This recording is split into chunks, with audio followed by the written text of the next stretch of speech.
Ma'am, do you think that we are working out here for money? Do you think that we are going to take your money?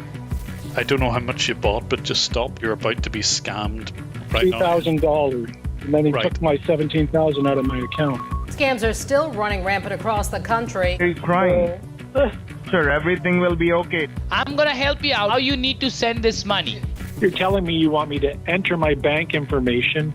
I disrupt multi-million-dollar scams. And she lost her life savings to an elaborate internet scam. I can see their webcams or CCTV, and I can actually look these people in the eye as they're scamming people. But trust me, the way you were speaking to me, no one in my entire life has spoken to me like this. The scammers want to steal money, and they want to steal all of your money.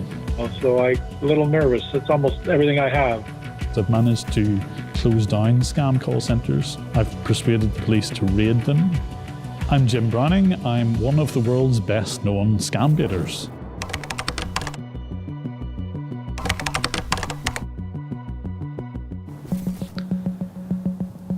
Scam baiting is the art of taking scammers off their scripts, and what I do is turn the tables on those scammers. How can you define me that I'm a scammer? Well, you've been lying to me the whole time.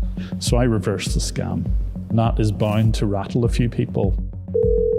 This is Chris Young, sir. I'm a Windows certified technician. I try and keep my identity reasonably secret because no matter what way you look at this, you're disrupting criminal organizations. This is Julia calling you from Microsoft. There's certainly thousands of people that I've saved. I would reckon there's well over $1 million that has been saved. One woman in New York. Just be on the line, okay? Okay. She had actually told the scammers just how much was in her bank account. Do I have to tell you? Because we will make sure that you have this amount of money and you don't lose even a single penny out of this. Nobody can take you. Okay, at the moment, 1,874,000. How much is it? 1.8 million almost. But I was able to call her bank to make sure that the bank staff were aware that she was being scammed. Unbelievably, some people, even though I speak to them directly and say, look, you're being scammed, they will trust the scammer more than me.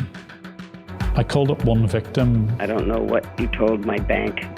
I'd noticed a file on a scammer's computer, which was a wire transfer to Thailand. It was an international transfer that I needed to make. Whatever it was is of no concern of yours. She told me, look, this is none of your business. Scammers have found a new way to try and get your personal information. You are a prime target for the latest Amazon scam. Probably about a year ago, the victim was in Canada. The scammers were pretending to be Amazon. Dear customer, we have detected a suspicious activity on your Amazon account. It just so happened that the day before they tried that scam on me, and I happened to be able to reverse that scam. So I had access to that PC, so I could see and hear what was going on that. The scammer made it look as if they zeroed his bank account, and unfortunately the victim believed them, and what they told him to do was go and buy gift cards. Mostly, yeah. I know, but they already stole my money in my bank. Everything I own. So I have to do something to get the money back. So you just keep the housing? Yeah, we're going to do refunds on this. Oh, well. I knew what his mobile phone number was, but of course he was on the call with the scammer, so I couldn't get through to him. But thankfully, at just the right moment, the cell phone coverage cut out. Hello? Hello, Joe. Please stop. Do not buy gift cards. You're about to be scammed. Oh, I know that, but I already took my money out of my bank. He hasn't. He edited your screen when your computer was black. Please stop. I don't know how much you bought, but just stop right now. $3,000. If I hadn't made that phone call, he would definitely have lost all of that money. Hi ma'am, a very good day to you. This is Olivia Roger and I'm calling from the Security Department of Commonwealth Bank. I can only do this for a little while because scammers, as you can imagine, get a bit suspicious. So I only really have a very limited opportunity to help. Sometimes I only get access for maybe 1 or 2 hours. Sometimes it can be days or weeks. And over that time, I try to find out exactly who the people are that are doing the scams, where they are, and if I can get any more information about other victims, I'll try to pick that up and I pass it on to the right authorities, because there's nothing more frustrating than watching them scam victim after victim, day after day. Thank you for getting connected to the cancellation department of Norton. My name is Nick. How may I help you? I deliberately don't say exactly how I do it because scammers then become aware of that. I can't see other computers without them having scammed me, first of all. You just need to know how the scam works.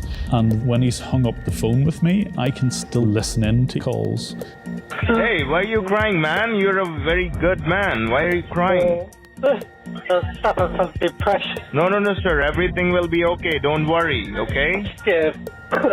Now, promise me you won't cry again, okay? I only ever get a snapshot of what's going on. If I can see one particular computer, I can see just what's happening on that computer. But if I happen to hit a computer which is owned by maybe like a boss, you can see much more interesting stuff going on. Julia calling you from Microsoft. The scam call centers are amazingly well organized. I've even seen ones which have performance evaluations. There's almost a language that goes around it. They never use the word scams. They use processes, and the people that they steal money from, they're not victims, they're customers. Sadly, about 95% of them tend to be from India. It's almost a safe haven for these scammers. The very biggest scam call centers that employ hundreds, the people at the top there will literally make millions of dollars per year. You've got to park your conscience at the door, but for a lot of people, sadly, that's okay.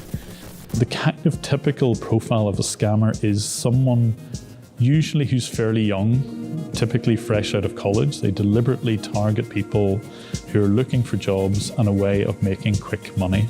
The people who work in scam call centers earn the equivalent of a year's salary in just a day or two.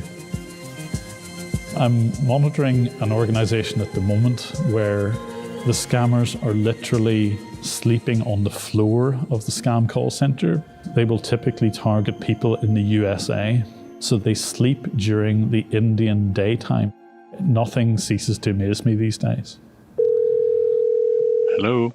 We are calling you to make you aware about your computer problem, okay? Okay.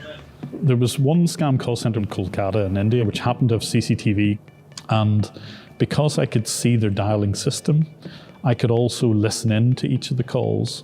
So obviously the scammers give fake names, but I was able to piece together, just by listening to calls, what the fake name was, what the real name was. And I also engineered things so that even though they were making outbound calls, I could dial them directly and speak to them. So they thought they were speaking to victims, but in fact they were always speaking to me. Hi sir, my name is Carolina Fernandez. I am calling you from the Microsoft. Oh, hi Priya. Hi. Who are you? I'm a ghost. Idiot. Tell me my name. You know very well. I know that. Oh, I know your name. I know everybody's name. Yes. You tell me. You already tell my name. I know, you're Priya. I'm a ghost, you see.